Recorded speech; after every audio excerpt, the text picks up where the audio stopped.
और जो भी हम कर्म करते हैं, कहते हैं कर्म के पीछे का जो मूल चिंतन है, जिस प्रकार का हमारा चिंतन है सकारात्मक या नकारात्मक, वैसे ही वाणी में और वैसे ही कर्मों में हमें दिखाई देता है।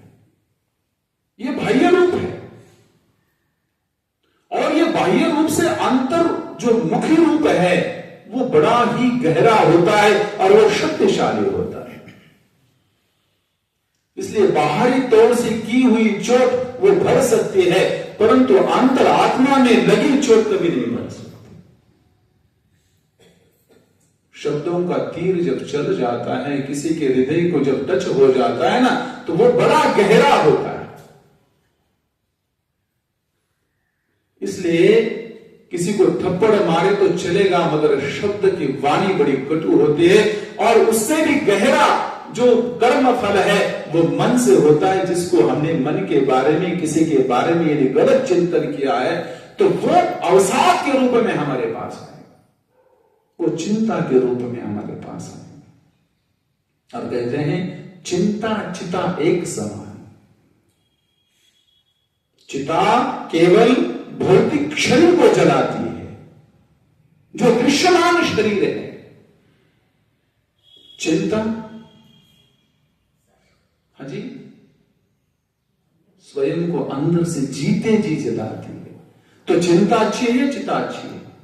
चिता तो मरने के बाद, जब जीवात्मा इस देह से कर्मों को करने के उपरांत, कर्मों को भोगने के उपरांत जब चला जाता है तब जलाती है, मगर चिंता हर पल व्यक्ति को जलाती है। और वो चिंता आती कहां से है? वो स्वयं में निर्मित होती है।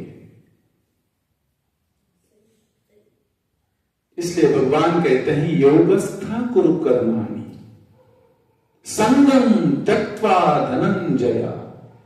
हे अर्जुन, तो योगस्थ होकर कर्मों को कर। योगस्थ का अर्थ क्या है? योग का मतलब यहां केवल ध्यान लगाना नहीं है मंत्री जी।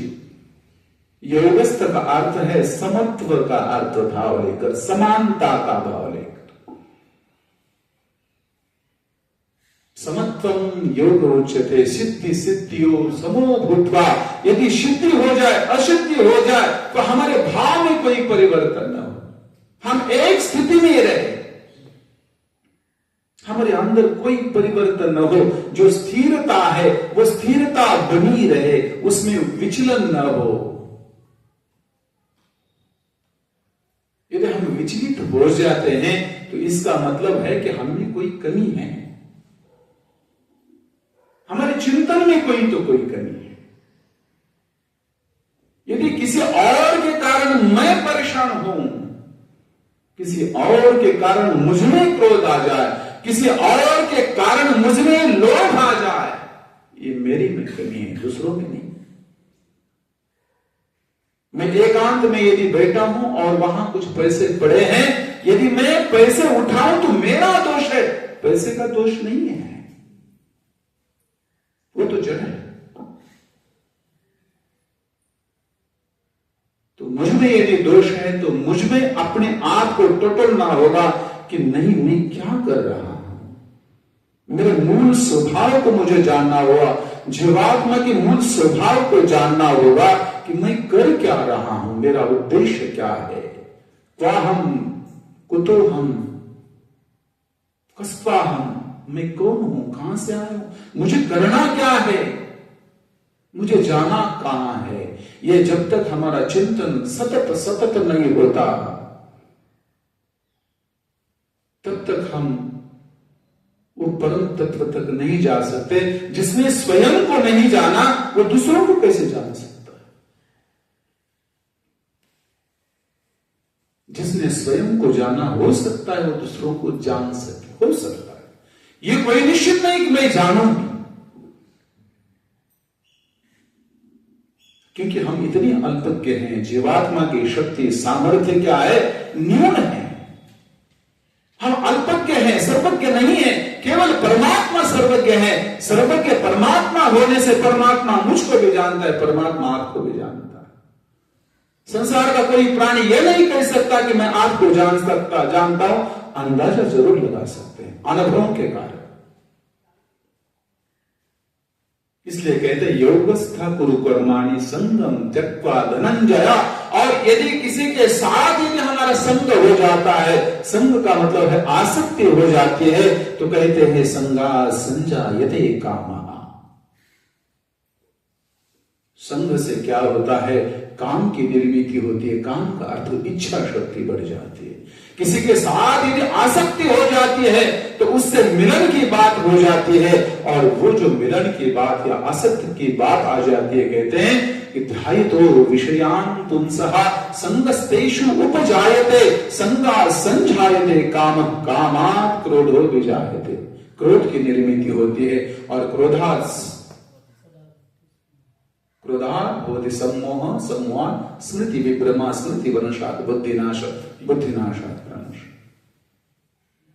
तो जो संग छोड़ करके कार्य को करना, और यही बात जो है भगवान श्री कृष्ण कह रहे हैं, कर्मण्येवाधिकारस्ते मा फलेषु कदाचन। अक्सर ये बात हम सुनते, ये पहली लाइन हम सुनते, कर्मणि एव अधिकारः अस्ति ते, तेरा जो अधिकार केवल कर्म करने में, मां फलेषु, फल की इच्छा मत करना। क्यों? क्या बिना फल की इच्छा से हम कोई कार्य करते हैं क्या?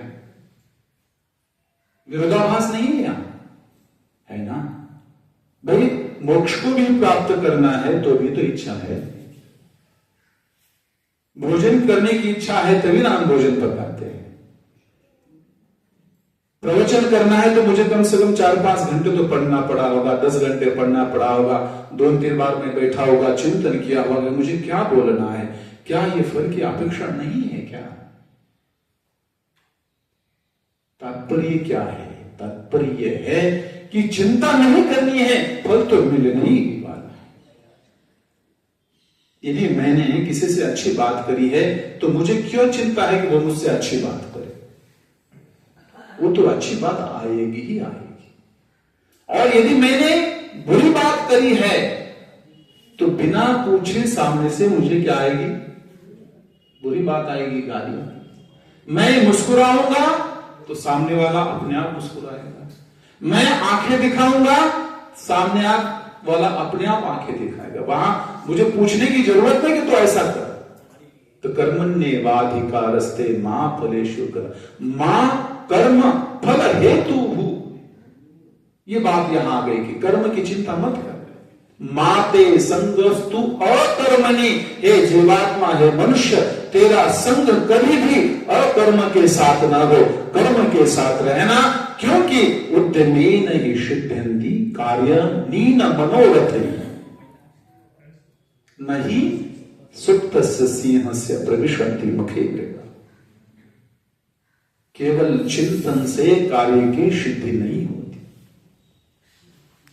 केवल सोचने से, यदि हमारे भारतीय शहीदों ने सोचा कि केवल हम भारत को स्वतंत्रता को प्रदान करें, क्या सोचने से हो सकता है? सोचने से नहीं। जिस हद तक जाने की आवश्यकता पड़े, प्राण की बलिदान की देने की आवश्यकता पड़े, तो भी देने की तैयारी रखेंगे, तब वो फल की प्राप्ति होगी। केवल सोचने से नहीं होगी। मैं यदि चिंतन करूं कि मैं विद्वान बनूं या मैं अपने शरीर को बलिष्ठ बनाऊं, क्या सोचने से होता है? क्या सोचने से नहीं होता।